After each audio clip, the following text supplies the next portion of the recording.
primeira questão que eu queria colocar como pano de fundo genérico foi uma colocação que um professor, numa palestra, me fez pensar, e ele dizia o seguinte: a grande diferença que tem entre a importância no vocabulário que os países do Norte fazem com relação aos países do Sul vem dos verbos tudo, a importância do verbo tudo para os países do Norte e o verbo to be para os países do Sul.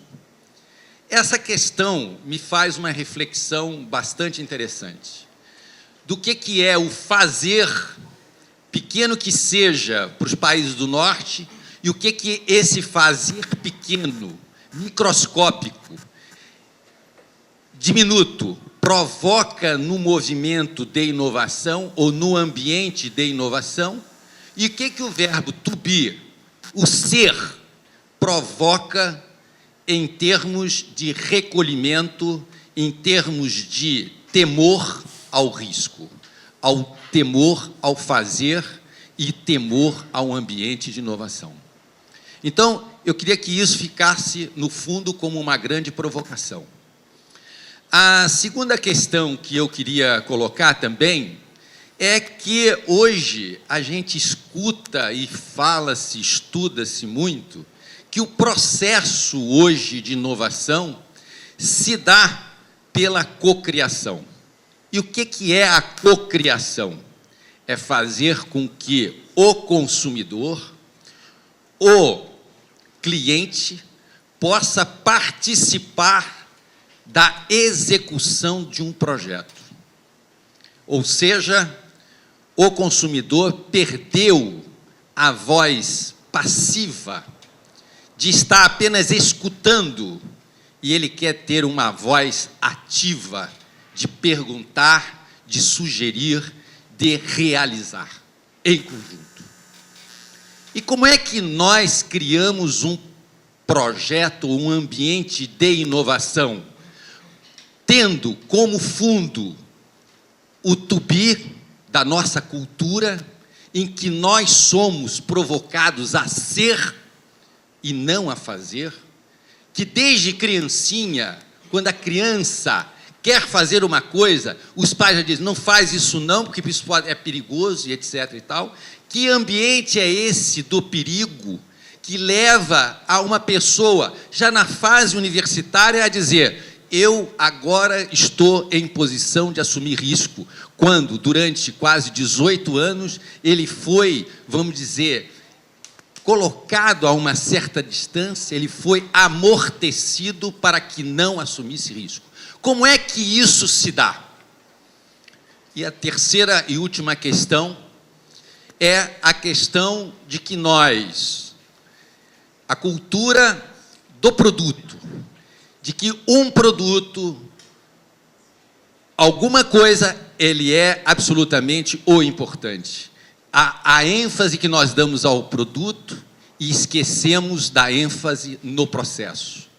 De tal maneira que esta rapidez da obsolescência dos produtos, como nós temos aqui, ele é verificado, e nós somos obrigados a consumir cada vez mais, a jogar fora coisas novas, a não ter tempo de amadurecer nem o aprendizado de um determinado produto quando já está surgindo outro. Surge também todo um processo de ansiedade de que nós temos que ter o aqui e agora imediato. Ou seja, se eu estou estudando, se eu me formo, eu entro para uma empresa, em um ano eu tenho que ser diretor da empresa, porque se eu não for diretor da empresa, eu não estou fazendo nada. Eu estou habituado a jogar fora, a ter, meteoricamente, algum processo de elevação. Então, eu queria deixar estas questões que, no processo, a ênfase em que nós acreditamos que um determinado governo possa resolver as coisas num único mandato. É o produto de um mandato e não o processo de muitos mandatos. E aí, nós, evidentemente, como é que nós, do outro lado, ou pertencendo à sociedade, não é do outro lado, mas ao lado, e sem uma participação muito ativa, como é que nós poderemos criar um ambiente de inovação? Como é que isso, na prática, a gente pode realmente concretizar? Então, eu queria trazer agora, nesses primeiros 5 minutos, esses temas de fundo. Não, queria parabenizar ao professor Laufer, mas eu fiquei também fiquei impressionado por essa contraposição do to do e o to be. Claro, esto que vou falar tem 3 minutos de digestão. Eu acho que eu não colocaria uma contraposição. Eu trataria de modificar o to be, não como uma questão passiva, de ficar tranquilo, sino o to be como um sentido social, de fazer o to do com a consciência do to be, de nossa cultura, de nossas necessidades, e transformar isso, não como uma contraposição, sino como uma união. Obrigado. Muitíssimo obrigado, muito bem colocado. Evidentemente que é esta unidade que nos interessa, mas eu queria reforçar, e muito bem-vindo a sua reflexão, reforçar algo da nossa história brasileira, do sabe com quem você está falando? Esse é o sentido de que nós trouxemos isso, e a música dos quartéis, exatamente dentro do ambiente de que, dentro desta limitação, sem a interseção, somente com a direção fixa, não há inovação. Tem que haver a grande abertura para que a inovação possa florescer. E a crítica que a gente faz a todo vamos dizer, aos aspectos da nossa sociedade, que às vezes pouco tem a integração entre uma pessoa e outra, sem saber do que está acontecendo ao lado, como numa grande instituição, nas universidades, e que muitas vezes os pesquisadores, laboratórios, duplicam, triplicam muitas vezes as suas experiências e tal, sem haver ainda a integração necessária do to be com o to do. Então, foi dentro desse sentido, mas absolutamente de acordo com vamos dizer, com essa unidade. Eu tenho trabalhado muito com essa questão da cocriação. Né? Na Europa, eu estou trabalhando agora num projeto específico chamado Save Energy, que envolve 5 Living Labs. Na Europa, não sei se conhece esse conceito de Living Labs, eu apresentei um exemplo de manhã, que é a Arabiaranta, na Finlândia, onde é um pedaço de uma cidade feita para atrair as comunidades que vão ser depois elas mesmas, digamos, o motor da inovação. Nesse caso específico de Arabiaranta, é inovação ligada à terceira idade. Então, uma das questões que eu me deparo o tempo todo com essa questão da cocriação, aliás, são 3 questões. Uma delas é o seguinte: nesse caso do parque tecnológico, vocês identificaram as comunidades de usuários que podem ser os potenciais early adopters ou innovators do processo de inovação?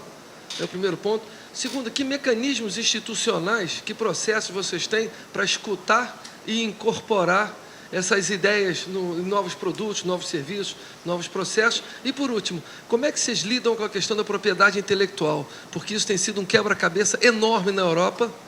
Quando um usuário é parte do processo de inovação, o que ele ganha com isso? Muito obrigado. A primeira questão é a respeito... como ouvir. Nós partimos a questão conceitual do parque tecnológico como um organismo de criação de riqueza. Ele não apenas oferece uma área. Essa área física hoje é uma área sólida. Hoje a grande questão, a grande importância é o amor líquido, não o amor sólido, segundo Bauman. E hoje, o aspecto físico não tem importância. Então, o que nós fomos buscar dentro da UFRJ seria quais as vocações e maturidades tecnológicas que existem dentro da nossa comunidade. Esse seria um ponto. E tendências essas, ou vocações essas, que não apenas se expressassem, eu tenho isso, mas que pudessem ser demonstradas através de provas concretas de que aquele elemento poderia ser levado para as empresas. Então, a primeira questão foi o mapeamento entre centenas de linhas de pesquisa, quais aquelas que realmente têm alguma maturidade, algum peso e alguma consistência. A segunda questão é ir ao público, ao mercado, às empresas, verificar nas empresas, baseada nessas vocações, então segmentos que já estão determinados, que nós temos alguma competência, o que é que eles esperam da nossa comunidade? O que a nossa comunidade, o que a nossa entidade pode dar para eles? Não vamos ter ilusão que uma empresa vá se situar num parque, como o caso da UFRJ, como está acontecendo agora, simplesmente pela localização da UFRJ. Nada disso. Eu costumo colocar que hoje o boom, a explosão que o Parque Tecnológico da UFRJ deu, foi devido a circunstâncias extremamente favoráveis que isso acontecesse. Que circunstâncias foram essas? Primeira, a triplicação do CEMPES, do Centro de Pesquisa da Petrobras. Segundo aspecto, a descoberta do pré-sal. Quando a gente fala de pré-sal, a gente está falando em algo em torno de trilhões de dólares. Trilhões. Não estou falando de bilhões. Estou falando de trilhões de dólares. O que significa que as empresas que prestam serviço ou prestavam serviço para a Petrobras vieram em grande escala para cá e dizendo, eu quero fazer negócios com vocês. E a Petrobras, pelos desafios de que é explorar o petróleo a 7.000 metros de profundidade, disse, eu quero que você faça negócio desde que você tenha um centro tecnológico aqui. E, evidentemente, que o parque, estando ao lado do CEMPES, foram todas as condições que as empresas buscavam. Então, foi associado aos aspectos vocacionais da entidade. Foram buscados no mercado aquilo que o mercado queria e não uma imposição. Foi uma cocriação que nós estávamos fazendo junto com o cliente daquilo que ele desejava e buscando, junto às linhas temáticas, pontos que as empresas pudessem absorver. Então, esta tem sido uma correspondência constante com todos os clientes e hoje não temos mais áreas disponíveis dentro da UFRJ. Os direitos autorais. Os direitos autorais, nós também não fechamos a questão. Cada caso é estudado, é um processo de diálogo entre a empresa e a universidade, muitas vezes até uma terceira parte, como é o caso, às vezes, da Petrobras. Então, essa triangulação, cada caso é um caso, não há uma lei, não há uma regulamentação, assim, esse caso vai ser isso, é discussão com cada um dos casos. Não existe nada a priori. Eu gostaria, uma coisa que gostaria de saber, né? Quais seriam os fatores de sucesso no processo de inovação de uma startup, por exemplo? Muito rapidamente, como é seu nome? Carlos, eu acredito, como falei, que a questão é da educação. O sucesso de uma startup está voltada, primeiro, para a sensibilidade desse empreendedor, no sentido de acreditar naquilo que está fazendo. Não são aquele ditado do Einstein de 1% de transpiração e 1% de inspiração e 99% de transpiração. Eu diria para você, é 0,01% de inspiração e totalmente o resto de transpiração. Não há segredo, há muita luta e muita transpiração, é aprender com erro, não se abaixar, não ficar envergonhado do erro, é admitir o erro, discutir o erro, e a isso sim vai fazer o grande empreendedor dessa startup vencer. Não é a curto prazo, é um processo de educação contínua. O cara é um eterno aprendiz sempre, sempre. Obrigado a vocês, obrigado. Boa tarde, obrigado pelo convite para a Petrobras, para o Comperge, para o SEMPS, para ter essa oportunidade de compartilhar um pouco dessa construção que a gente faz a empresa, junto com o governo, junto com a academia, e tentando trazer valor para o país. Bem, então, em termos da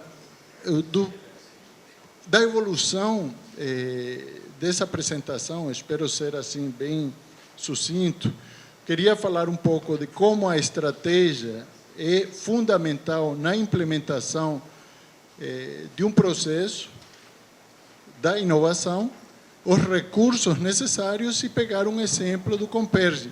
Não peguei o exemplo do pré-sal, porque o pré-sal é claramente um exemplo vitorioso, tá? E o Comperge é aqui o exemplo, digamos, do Rio de Janeiro. Com o Comperge ainda não há discussão se os royalties vão para Bahia ou não vão. O Comperge vai gerar empregos aqui na região, Rio, São Paulo. Ou seja, é um sucesso, algo previsto para o futuro. Então, olhando primeiro em termos de informações gerais, os números, quando a gente traz os números, seja de vendas, do lucro, o número de acionistas, a Petrobras é confundida com o governo, mas a Petrobras é uma empresa aberta. É a quarta ou a quinta empresa aberta de energia. Vocês podem ver que são em torno de 344 mil acionistas. Talvez alguns de vocês aqui sentados utilizaram seu FGTS e sejam acionistas da empresa. Minoritários, mas são acionistas. E, em termos de empregados, também aqui nós temos empregados da Petrobras, da Transpetro, e em torno do dobro disso também como contratados. Mas para esses números, tocar uma empresa, eu diria, é um navio, um transatlântico, a gente tem, não dá para ler as letras, mas dá para ver que tem um bocado de caixinhas. E o importante era transmitir que nós temos uma estrutura organizacional complexa, onde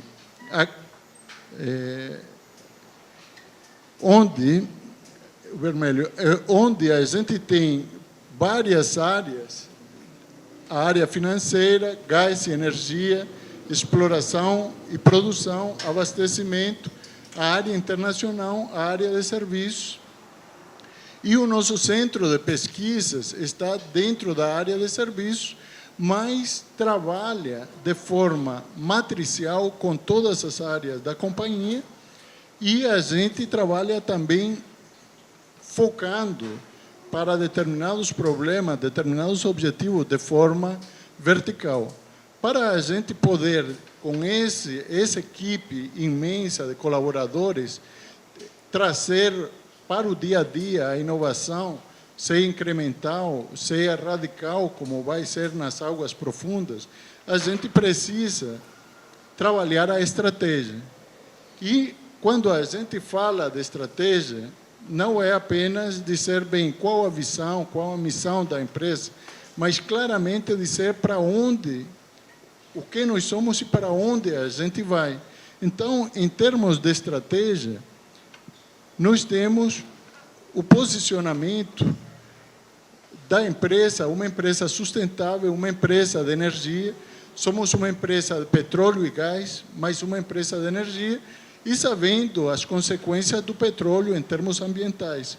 Ou seja, a gente quer produzir petróleo daqui a 10 anos, daqui a 50 anos, com todas as reservas, trazendo riquezas para o país e trazendo ainda um desenvolvimento sustentável.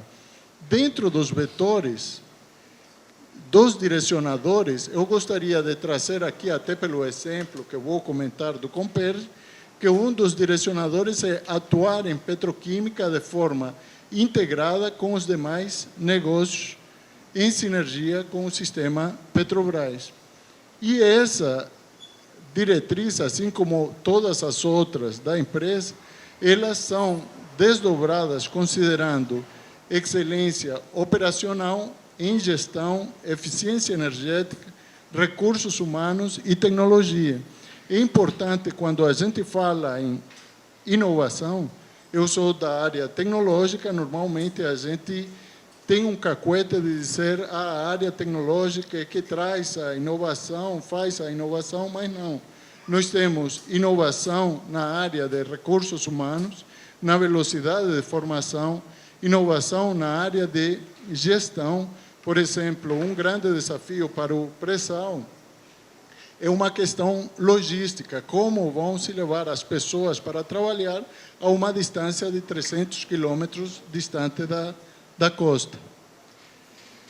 Então, dessa estratégia, a gente precisa comunicar para toda a nossa estrutura, a gente precisa desdobrar, tanto na parte de negócios como na parte tecnológica. Pegando o desdobramento da estratégia na parte tecnológica, a gente tem todo um processo do planejamento estratégico indo para uma definição por segmento, por área de negócio, criando carteiras de projeto e dessas carteiras tendo um planejamento e acompanhamento de cada projeto. Ou seja, cada grão de areia que um projeto vai dar, cada marco, por pequeno que seja, o fazer do projeto e contribuir para a gente alcançar aquele objetivo que foi definido dentro da empresa. Dentro dos direcionadores, a gente pode notar que nós, dentro da empresa, colocamos uma expansão, aumentar os nossos limites de atuação, uma questão do mix de produtos e uma questão de sustentabilidade. Em termos da expansão,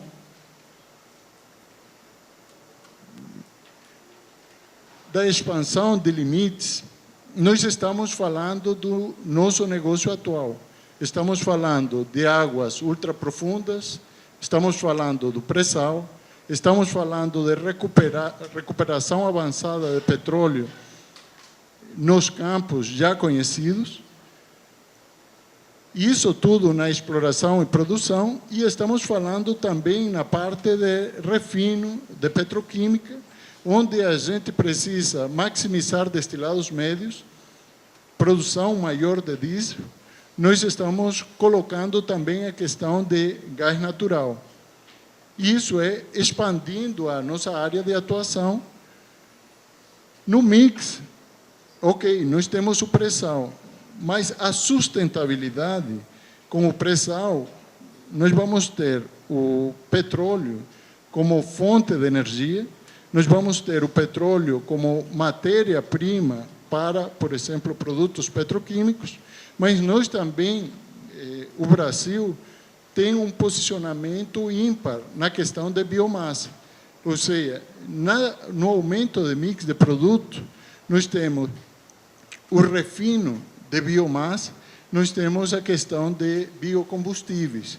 A gente acredita de que para ter sustentabilidade, a gente pode combinar as duas fontes para ter energia, mobilidade e desenvolvimento. E, finalmente, para completar, a gente sabe, sempre se fala sustentabilidade, é um triângulo. Aqui nessa diretriz de sustentabilidade, nós temos questões, por exemplo, CO2, água e eficiência energética. CO2, no ponto em que, para utilizar e explorar o petróleo no futuro, a gente precisa apresentar soluções para captura, sequestro, uma solução para a questão do efeito estufa de CO2.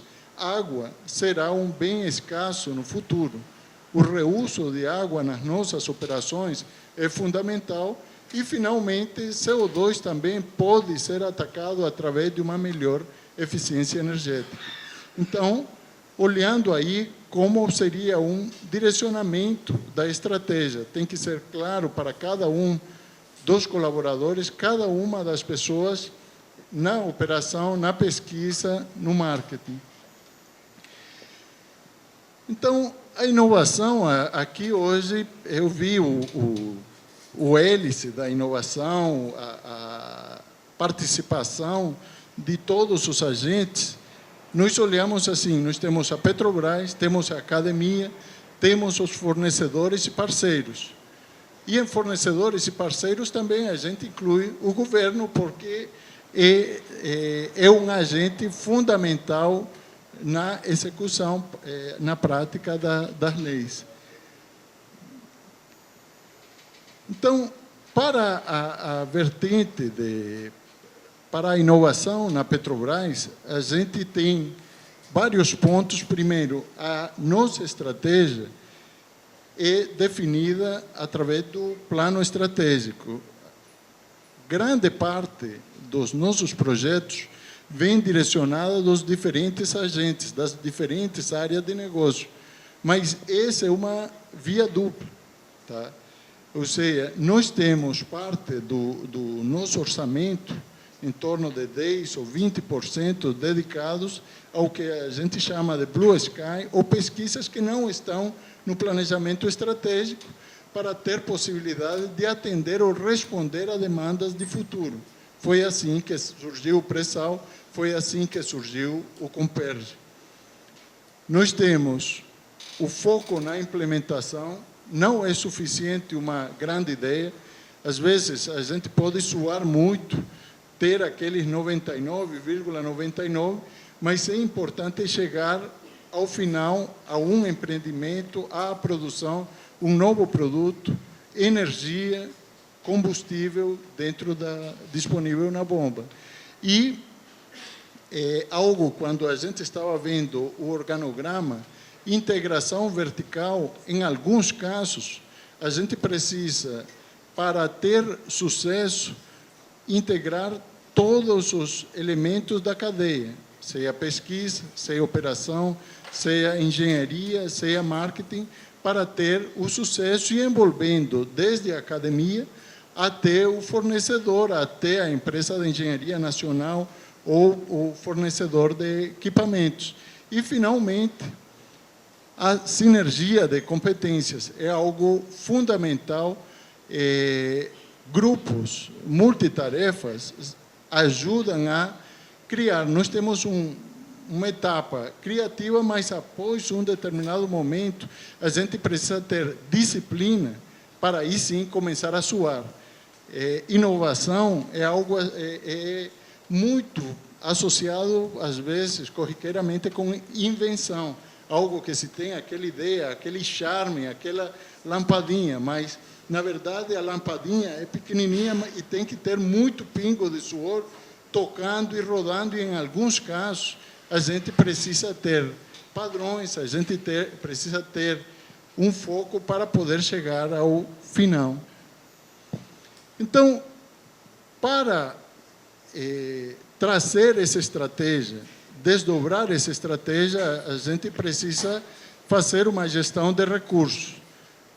Recursos internos na empresa, recursos externos. Tá?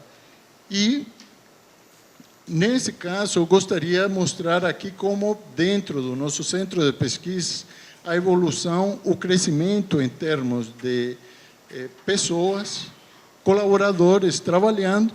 E temos um caso aqui, um fator interessante para trazer para vocês. Durante 10 anos, a Petrobras, por direcionamento do seu acionista principal, o governo, a gente passou sem contratar colegas para o corpo, e ficamos atualmente, grande parte, metade dos integrantes tem menos de 10 anos, e temos em torno de 35% com mais, ou diria, quase 40% com mais de 20 anos. nós temos, diria, 2 gerações, 2 décadas, ou seja, nós temos algo sensacional para a sinergia, mas também um grande desafio em termos de gestão, em termos de comunicação, em termos de conseguir tirar proveito dessas 2 visões, que são claramente duas gerações. Então, é a nossa força, mas também é uma grande oportunidade para a melhoria. Dos recursos humanos que a gente tem no SEMPES, grande parte, metade nós temos como pesquisadores, temos uma parte da engenharia básica integrada no processo de pesquisa, desenvolvimento e engenharia básica, porque é fundamental para a implementação dessa estratégia. E desses pesquisadores, metade estão com mestrado, 1/4 nós temos com doutorado, e certamente a gente espera continuar aí nesse processo de formação que a gente conta com todas as universidades do Rio de Janeiro e de outros estados. Vimos o lado humano, o lado de recursos financeiros. Nós temos uma aplicação em pesquisa e desenvolvimento de 2006 a 2008 da ordem aqui de 2,5 bilhões de dólares. É uma soma fantástica, por isso a gente precisa ter uma estratégia muito clara e disciplina de capital na aplicação desses recursos. Nós estamos com o centro de pesquisas aqui na Ilha do Fundão, estamos com uma expansão, duplicando as nossas instalações, mas também temos outros locais de trabalho perto de unidades, como, por exemplo, em Fortaleza, de biolubrificantes, no Rio Grande do Norte, com a unidade de pesquisas em biocombustíveis, na parte de Aracaju e na Bahia, onde se faz mais um desenvolvimento de exploração e produção, unidades de grande porte, e no Paraná, em São Mateus do Sul, onde nós temos as nossas unidades de demonstração para a área de refino e petroquímica. Mas esses recursos são usados tanto internamente como externamente. Bem, aqui só para trazer a foto do SEMPES, no seu estágio atual, o SEMPES ele foi idealizado em 1972 para ter uma continuidade. Vocês veem que aí a gente tem já quase 50 anos. E a nossa expansão, que seria, embora visualmente ela pareça quase o dobro do SEMPES atual, mas em área útil,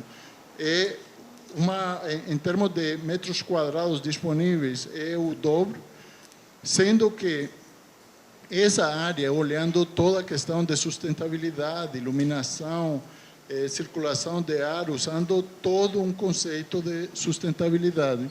Mas voltando então à questão de recursos, eu estava comentando recursos internos, aplicados internamente e aplicados externamente. Então, com as instituições de ciência e tecnologia, a gente está sempre tivemos um bom relacionamento com as universidades, institutos de pesquisa, mas depois da lei que definiu sobre a aplicação de royalties, isso veio a trazer uma outra luz. E a gente pode ver aplicações aqui em termos de milhões de dólares, da ordem de 200 milhões de dólares por ano nas instituições de ciência e tecnologia. E para aplicar, como eu falei, com disciplina de capital, de forma objetiva, procurando resultados, não só resultados para a empresa, como para a sociedade, esses recursos têm sido aplicados em várias instituições. Nós temos mais de 72 instituições e 19 institutos de pesquisa no país, organizados através de diferentes linhas temáticas, tá? E temos 7 núcleos regionais aí vinculados também à área de negócios. Então, nós teríamos a estratégia sendo aplicada com os recursos internamente e externamente, com esse relacionamento com as universidades e institutos de pesquisa e com os órgãos financiadores, ou seja, um diálogo aberto, negociações com a ANP, com a FINEP e com o CNPq. Então, hoje se comentou bem, tivemos a palestra sobre o polo, sobre o Parque Tecnológico do Rio de Janeiro, e aí ressaltando as várias empresas, Schlumberger, Baker, FMC, são empresas de serviço, que elas estão trazendo seus centros de pesquisa aqui para o Rio de Janeiro. Ou seja, não é apenas a questão de prestar serviços para a Petrobras. É uma questão que não é só a Petrobras que está explorando na área de Tupi, de Beija-Flor, para todos esses campos. Nós temos outras empresas internacionais e, com isso, está se trazendo para a área do campus, do Parque Tecnológico, empresas para trabalhar naquela interseção dos 3 círculos que a gente viu hoje, para trazer a inovação aplicada, direta, ter uma comunicação de qual o problema, qual a necessidade e qual a solução. E, novamente, inspiração, mente aberta, mas também disposição de convergir.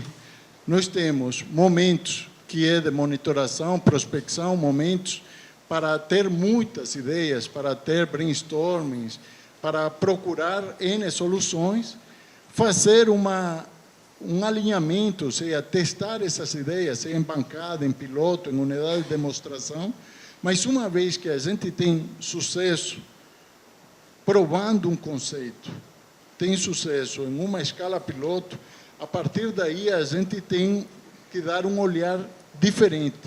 E esse olhar diferente, por exemplo, o Comperj, nós passamos já para um processo em que tem toda uma disciplina de acompanhamento para implementação, porque a ideia é, nas várias fases, aqui uma fase em que identifica a oportunidade, trabalhar no projeto conceitual, no projeto de engenharia básico, na implantação e, finalmente, na operação. A ideia é matar muita coisa nessa fase, tá?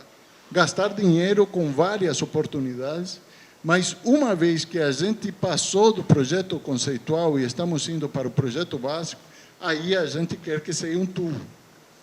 Aí a inovação significa ter disciplina de capital, ter disciplina com prazo, saber que aquele empreendimento vai estar pronto em 2012, 2016, saber que a gente não vai gastar mais do que o necessário para aquilo ter sucesso e ter um retorno econômico.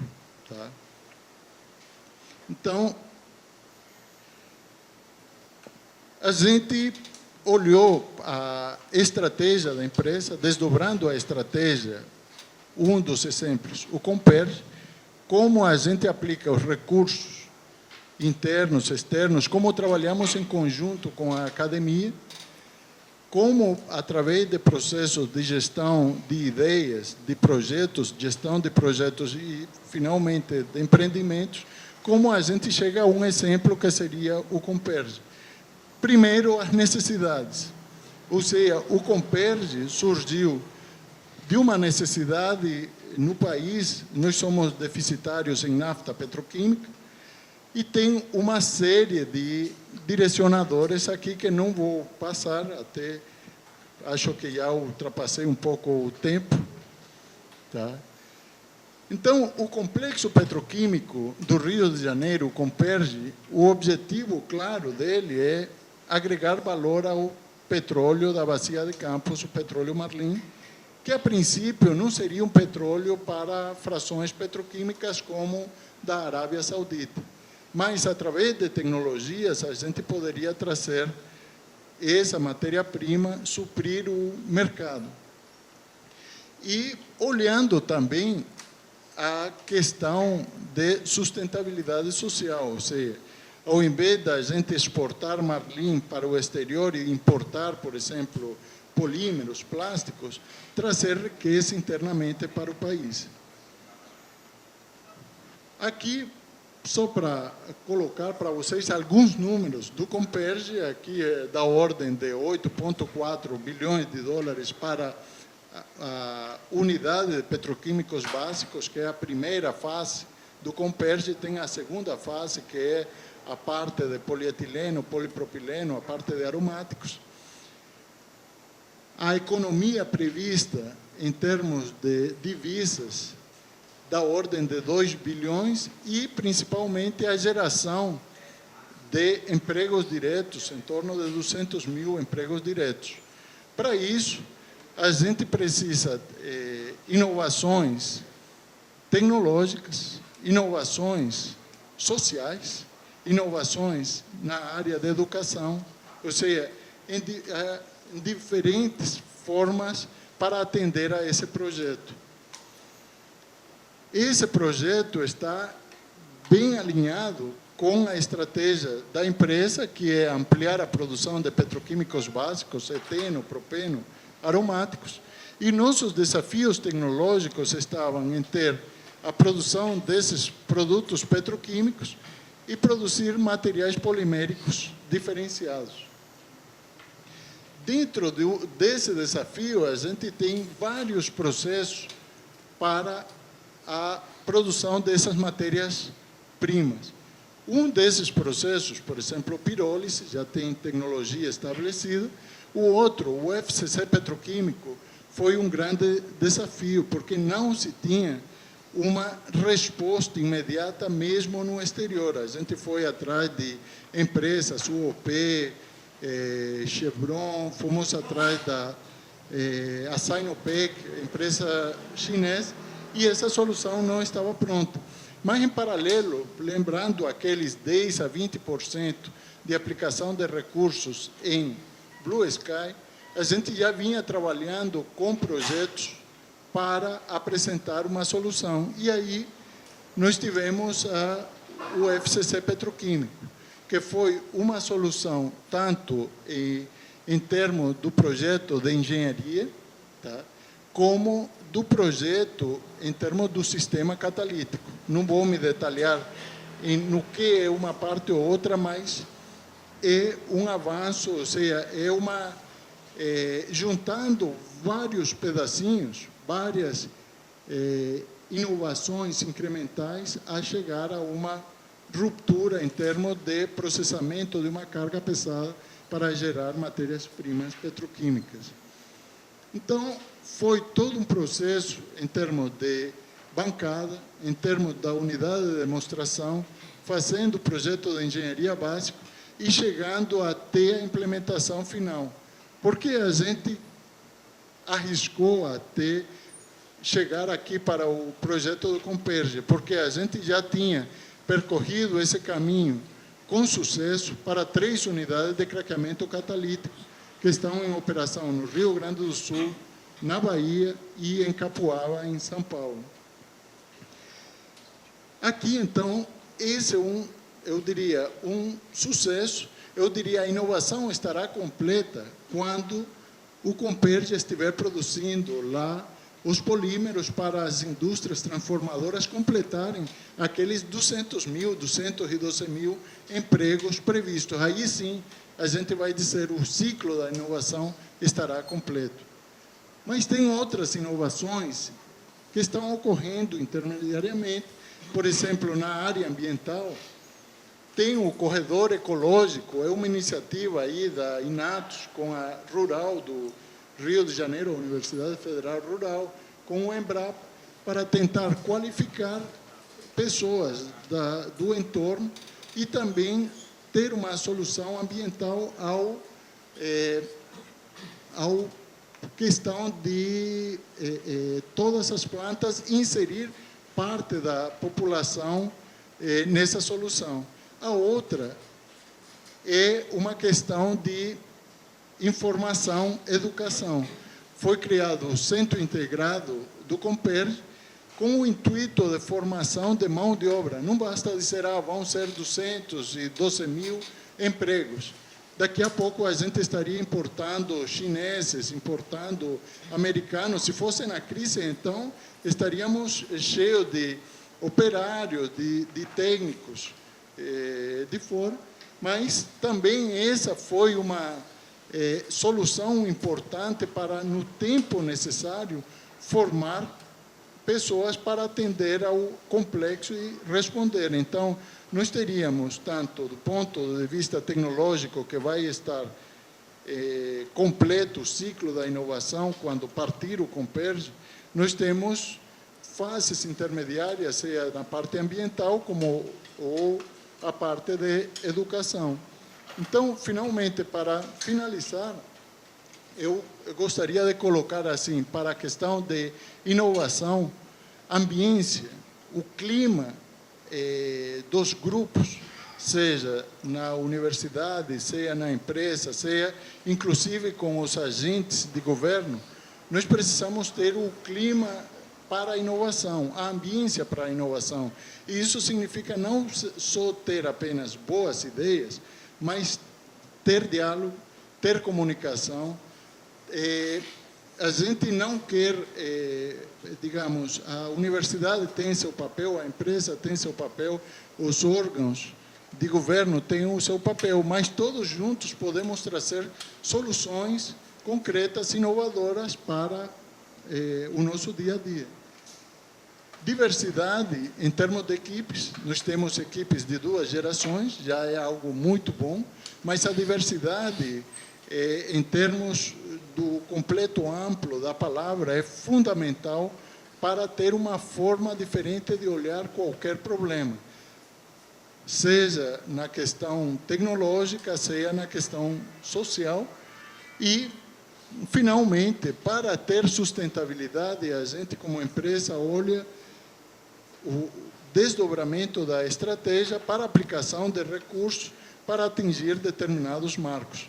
Então, esse seria um posicionamento, uma passagem assim rápida de como a gente veria a inovação dentro da empresa. A gente tem muito prazer e agradece o convite aí da UF para participar desse evento. Eu acho que a aproximação com a academia, com as universidades e institutos de pesquisa, são fundamentais. Nós temos muito a ganhar, não só na parte de desenvolvimento, como na formação de pessoas. Por exemplo, Renata foi formada aqui na UF, então, e agora está dentro da empresa trabalhando e criando canais de comunicação, soluções para a empresa. Então, muito obrigado aí pelo tempo.